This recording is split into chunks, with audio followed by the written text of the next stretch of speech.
ویسے تو تاریخ بہت سے واقعات سے بھری پڑی ہے، لیکن میں اس واقعے کی روشنی میں آپ کی توجہ امانت کی اہمیت کی طرف مبذول کروانا چاہتا ہوں۔ اکثر فقراء کی محفل میں کوفہ شہر کا یہ واقعہ بیان کیا جاتا ہے کہ ایک اجنبی شخص کوفہ میں مقیم تھا۔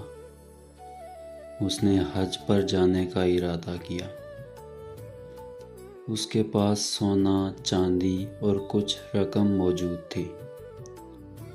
اس نے سوچا کہ یہ دولت میں کوفہ میں ہی کسی کے پاس امانت رکھوا کر حج کرنے جاؤں۔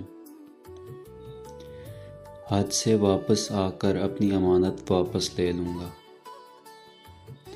بہت سوچنے کے بعد اس کے ذہن میں آیا کہ میں ہر روز مولا سرکار حضرت علی علیہ السلام کے حرم پاک پر نماز ادا کرنے جاتا ہوں، تو وہاں ایک سونار بھی روزانہ نماز ادا کرنے آتا ہے۔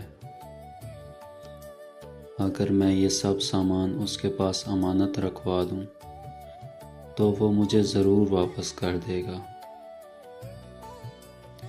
اسی خیال کے تحت وہ سونار کے پاس گیا اور اس سے کہا کہ بھائی، میں نے حج پر جانے کا ارادہ کیا ہے اور میرے پاس کچھ سونا، چاندی اور رقم ہے جو میں آپ کے پاس امانت رکھنا چاہتا ہوں۔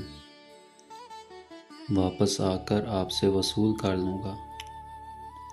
سونار نے کہا، ٹھیک ہے، آپ اپنا سامان میرے پاس رکھوا دو اور واپس آ کر لے لینا۔ وہ آدمی اپنا سامان سونار کے پاس رکھوا کر حج بیت اللہ پر چلا گیا۔ حج سے واپسی پر اس نے سونار کے لیے کچھ تبرکات بھی خریدے۔ واپس کوفہ پہنچ کر وہ سونار سے ملا اور اپنی امانت کا مطالبہ کیا۔ سونار نے اس سے کہا کہ کون سی امانت کی بات کرتے ہو؟ میں تو تمہیں جانتا تک نہیں۔ سونار کی گفتگو سن کر وہ شخص بہت رنجیدہ ہوا اور مولا امیر علیہ السلام کے حرم میں جا کر رونے لگا۔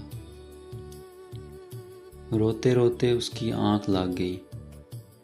خواب میں اس کو مولا سرکار علیہ السلام کی زیارت نصیب ہوئی۔ اس نے مولا کریم سے التجا کی کہ مولا، آپ کے شہر میں میرے ساتھ یہ سلوک ہوا ہے۔ میں نے سونار کے پاس اپنی امانت رکھوائی، لیکن اب وہ امانت لوٹانے سے صاف انکار کر رہا ہے۔ مولا سرکار نے اس شخص سے فرمایا، رو مت، صبح جمعہ کا دن ہے، کوفہ شہر سے باہر مشرق کی طرف نکل جانا، اور جو پہلا شخص تجھے ملے اس سے اپنی امانت کا مطالبہ کرنا، تو وہ تمہیں تمہاری امانت دلوا دے گا۔ وہ شخص صبح اٹھا اور نماز فجر سے فارغ ہو کر کوفہ شہر سے باہر مشرق کی طرف چل پڑا۔ اس نے دیکھا کہ سامنے ایک ضعیف سا شخص اس کی طرف آ رہا ہے، جس کے کندھے پر لکڑیوں کا ایک گٹھا ہے۔ وہ ضعیفی کی وجہ سے آہستہ آہستہ چل رہا ہے، کبھی بیٹھتا ہے اور کبھی چل پڑتا ہے۔ اس آدمی نے جب اس ضعیف کی حالت دیکھی تو اپنے دل میں خیال کیا کہ یہ تو خود کمزور اور لاچار ہے، اور میں اپنی امانت بھی اس کے پاس نہیں رکھوائی تھی۔ بس یہ سوچ کر واپس کوفہ شہر کی طرف چل پڑا۔ کوفہ پہنچ کر پھر مولا علی علیہ السلام کے حرم گیا۔ وہاں بیٹھ کر دوبارہ گریہ کرنا شروع کر دیا اور دعا مانگتا رہا۔ جب وہ رات کو سویا تو اسے پھر مولا سرکار علیہ السلام کی زیارت نصیب ہوئی۔ اس نے وہی التجا مولا سے دوبارہ کی اور اس پورے شخص کا سارا واقعہ بیان کیا۔ مولا نے فرمایا، اب اگلے جمعہ کو اسی وقت جانا، اس ضعیف نے ہی تیرا مال واپس کروانا ہے۔ اس کی حالت کو نہ دیکھنا، بلکہ اس سے کہنا کہ میرا مال دو ورنہ تمہیں نہیں جانے دوں گا۔ اگلے جمعہ کو یہ شخص اسی وقت شہر سے باہر نکلا اور مشرق کی طرف چلنا شروع کیا کہ اسے پھر وہی بوڑھا دکھائی دیا۔ اس نے اسے سلام کیا تو ضعیف نے اس کے سلام کا جواب دیا۔ اس نے ضعیف سے اپنا سارا واقعہ بیان کرنا شروع کیا کہ میں نے حج پر جاتے ہوئے فلاں سنار کے پاس کچھ امانت رکھی تھی، لیکن جب میں حج سے واپس آیا تو اس نے میری امانت واپس دینے سے انکار کر دیا۔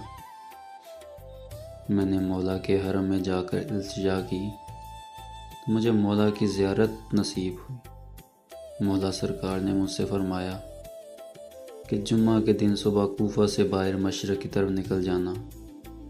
جو پہلا شخص تمہیں ملے اس سے اپنی امانت کا مطالبہ کرنا، وہ تمہیں تمہاری امانت واپس کر دے گا۔ میں پچھلے جمعہ کو بھی آیا تھا، لیکن تمہاری حالت دیکھ کر کچھ بیان نہ کر سکا۔ دوبارہ مولا کے حرم میں التجا کی تو مولا نے پھر مجھے خواب میں وہی حکم دیا، اب تم میری امانت دے کر ہی آگے جا سکتے ہو۔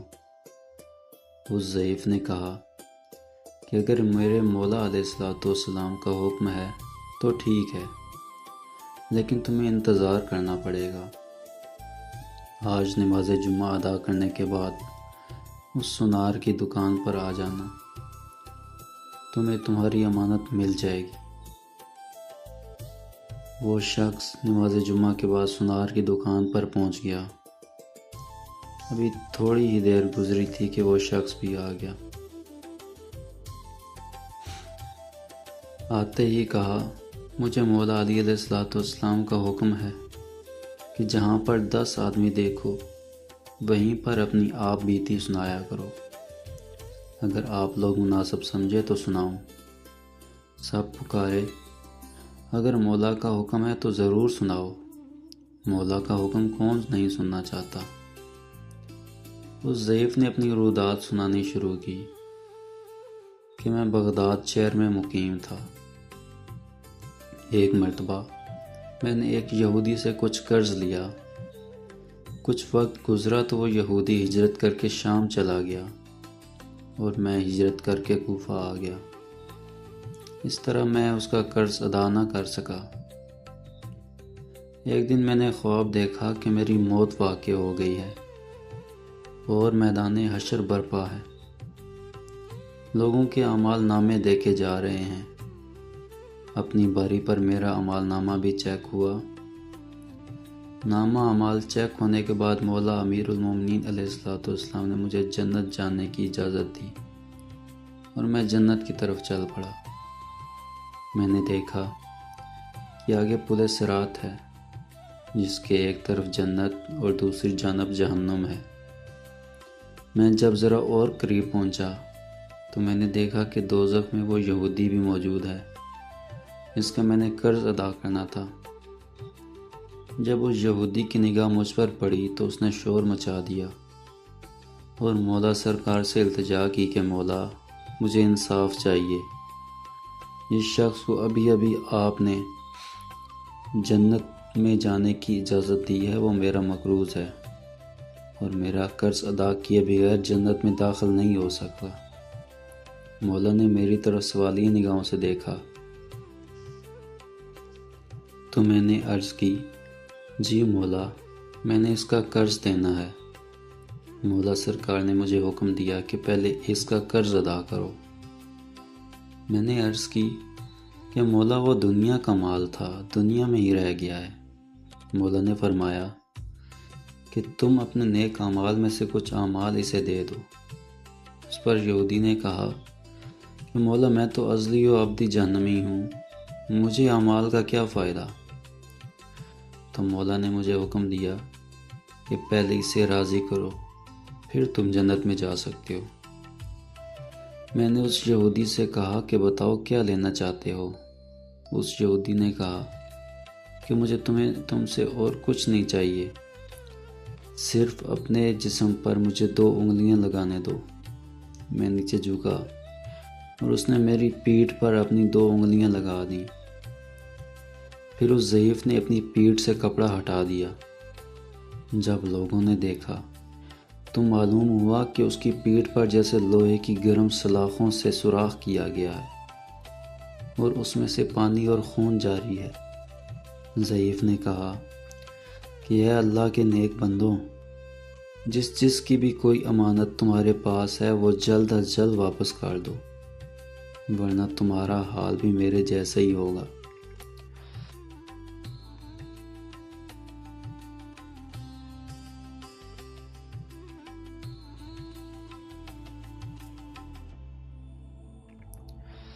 جب سندار نے یہ بات سنی تو جلدی سے اس اجنبی شخص کو آواز دی کہ بھائی یہ اپنا واپس مال لے لو۔ سندار نے سارا مال اس ضعیف کے حوالے کر دیا اور اس ضعیف نے سارا مال اس شخص کو واپس کر دیا۔ اللہم عجل لولیک الفرج۔